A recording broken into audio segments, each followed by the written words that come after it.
renunciation.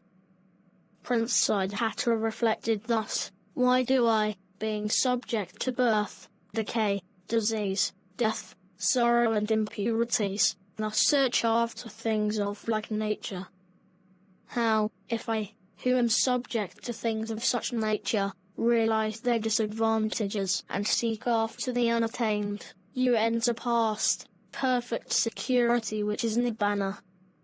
Cramped and confined is household life, a den of dust, but the life of the homeless one is as the open air of heaven. Hard is it for him who bides at home to live out as it should be lived the holy life in all its perfection, in all its purity." One glorious day as he went out of the palace to the pleasure park to see the world outside, he came in direct contact with the stark realities of life. Within the narrow confines of the palace he saw only the rosy side of life, but the dark side, the common lot of mankind, was purposely veiled from him. What was mentally conceived, he, for the first time, vividly saw in reality. On his way to the park his observant eyes met the strange sights of a decrepit old man, a diseased person, a corpse and a dignified hermit. The first three sights convincingly proved to him the inexorable nature of life, and the universal ailment of humanity. The fourth signified the means to overcome the ills of life and to attain calm and peace. Pected sights served to increase the urge in him to loathe and renounce the world. These four unex realizing the worthlessness of sensual pleasures, so highly prized by the worldling, and eight preciating the value of renunciation in which the wise seek delight, he decided to leave the world in search of truth and eternal peace. When this final decision was taken after much deliberation, the news of the birth of a son was conveyed to him while he was about to leave the park. Contrary to expectations, he was not overjoyed, but regarded his first and only offspring as an impediment. An ordinary father would have welcomed the joyful tidings, but Prince Siddhattha, the extraordinary father as he was, exclaimed, "An impediment who has been born. A fetter has arisen." The infant son was accordingly named Rahula by his grandfather. The palace was no longer a congenial place to the contemplative Prince Siddhattha. Neither his charming young wife nor his lovable infant son could deter him from altering the decision he had taken to renounce the world.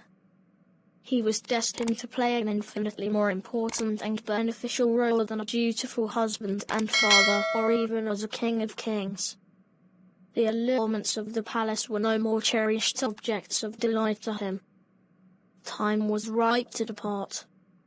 He ordered his favourite charioteer to saddle the horse caretaker, and went to the suite of apartments occupied by the princess.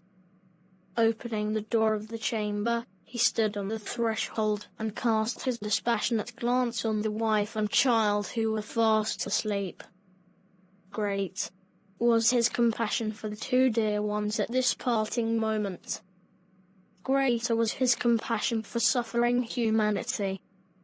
He was not worried about the future worldly happiness and comfort of the mother and child, as they had everything in abundance and were well protected. It was not that he loved them the less, but he loved humanity more. Leaving all behind, he stole away light-hearted from the palace at midnight, and rode into the dark, attended only by his loyal charioteer. Alone and penniless he set out in search of truth and peace. Thus did he renounce the world. It was not the renunciation of an old man who has had his fill of worldly life. It was not the renunciation of a poor who had nothing to leave behind. It was renunciation of a prince in the full bloom of youth, and in the plenitude of wealth and prosperity, a renunciation unparalleled in history. With it was in his 29th year that Prince Siddhattha made this historic journey. He journeyed far and, crossing the river Nibbāna, rested on its banks.